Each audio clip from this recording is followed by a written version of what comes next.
Denmark के बीचों बीच एक समुद्री महत्वाकांक्षा की कहानी शुरू हुई। 1904 में कैप्टन पीटर मेर्स्क मोलर और उनके बेटे आर्नोल्ड पीटर मोलर ने एक सफर शुरू किया। उन्होंने एक स्टीमशिप कंपनी की स्थापना की। इसने एपी मोलर मेर्स्क के जन्म को चिह्नित किया।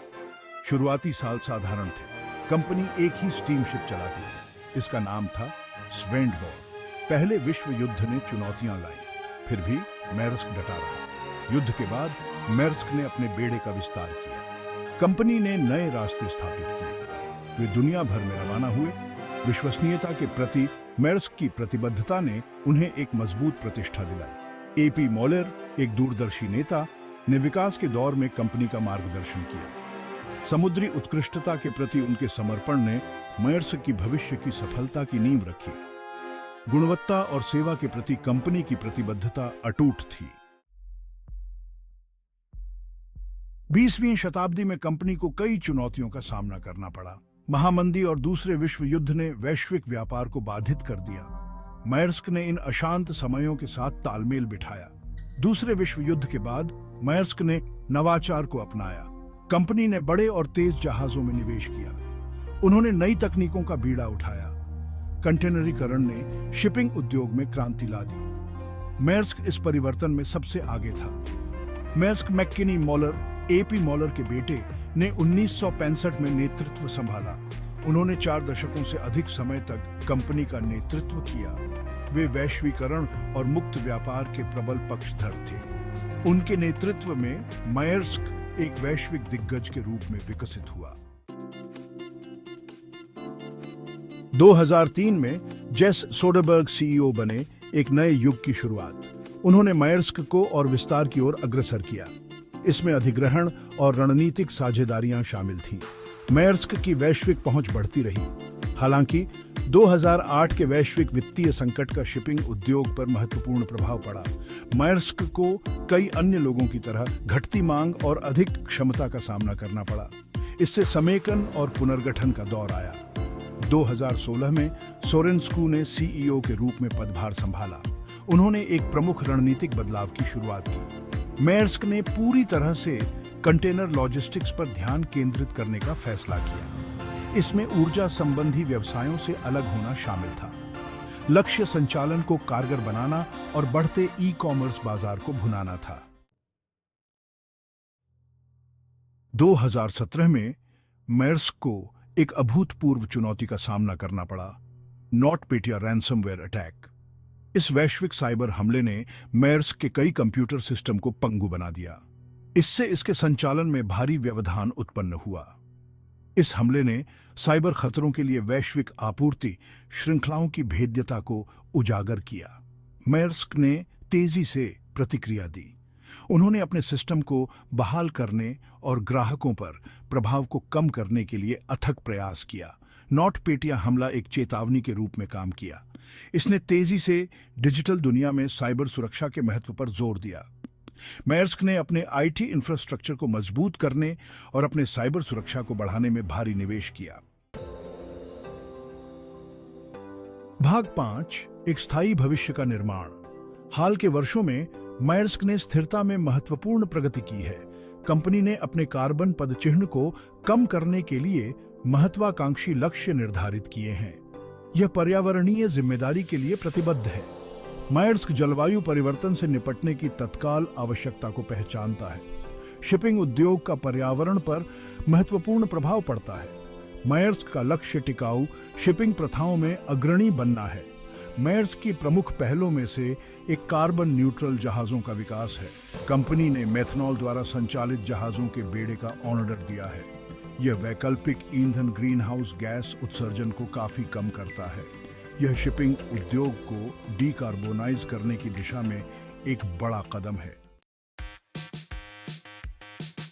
भाग 6, हरे जहाज नीले पानी मेथनॉल को अपनाना। मेथनॉल शिपिंग के लिए एक आशाजनक वैकल्पिक ईंधन के रूप में उभरा है। इसे अक्षय स्रोतों से उत्पादित किया जा सकता है, जैसे बायोमास या कैप्चर कार्बन डाइऑक्साइड। यह पारंपरिक जीवाश्म ईंधन की तुलना में इसे अधिक टिकाऊ विकल्प बनाता है। मेथनॉल ईंधन वाले जहाजों में निवेश करने का मेयर्स्क का निर्णय स्थिरता के प्रति उसकी प्रतिबद्धता का प्रमाण है। इन जहाजों के आने वाले वर्षों में सेवा में प्रवेश करने की उम्मीद है। वे मेयर्स्क के पर्यावरणीय प्रभाव को कम करने में महत्वपूर्ण भूमिका निभाएंगे। समुद्री ईंधन के रूप में मेथनॉल का उपयोग अभी अपने प्रारंभिक चरण में है। मेयर्स्क सक्रिय रूप से अनुसंधान और विकास के प्रयासों में शामिल है। वे उत्पादन को अनुकूलित करने के लिए काम कर रहे हैं। वे हरित मेथनॉल के वितरण पर भी काम कर रहे हैं। भाग 7, एक शक्तिशाली साझेदारी, गोल्डविंड और हरित ईंधन का भविष्य। 22 में मायर्स्क ने गोल्डविंड, एक अग्रणी चीनी पवन टरबाइन निर्माता के साथ एक रणनीतिक साझेदारी की घोषणा की। इस सहयोग का उद्देश्य चीन में एक हरित मेथनॉल उत्पादन सुविधा स्थापित करना है। यह सुविधा अक्षय ऊर्जा में गोल्डविंड की विशेषज्ञता का उपयोग करेगी। यह मेयर्स्क के वैश्विक लॉजिस्टिक्स नेटवर्क का लाभ उठाएगा। लक्ष्य बड़े पैमाने पर हरित मेथनॉल का उत्पादन करना है। इसका उपयोग मेयर्स्क के कार्बन न्यूट्रल जहाजों के बढ़ते बेड़े को ईंधन देने के लिए किया जाएगा। यह साझेदारी टिकाऊ शिपिंग के लिए नवीन समाधान खोजने की मेयर्स्क की प्रतिबद्धता को उजागर करती है। गोल्डविंड के साथ साझेदारी करके मेयर्स्क हरित मेथनॉल की विश्वसनीय आपूर्ति सुनिश्चित कर रहा है। यह अपने डिकार्बोनाइजेशन लक्ष्यों को प्राप्त करने की दिशा में एक महत्वपूर्ण कदम है। भाग 8, क्षितिज के पार, एक टिकाऊ कल के लिए मेयर्स्क का दृष्टिकोण। मेयर्स्क के स्थिरता के प्रयास अपने संचालन से परे हैं।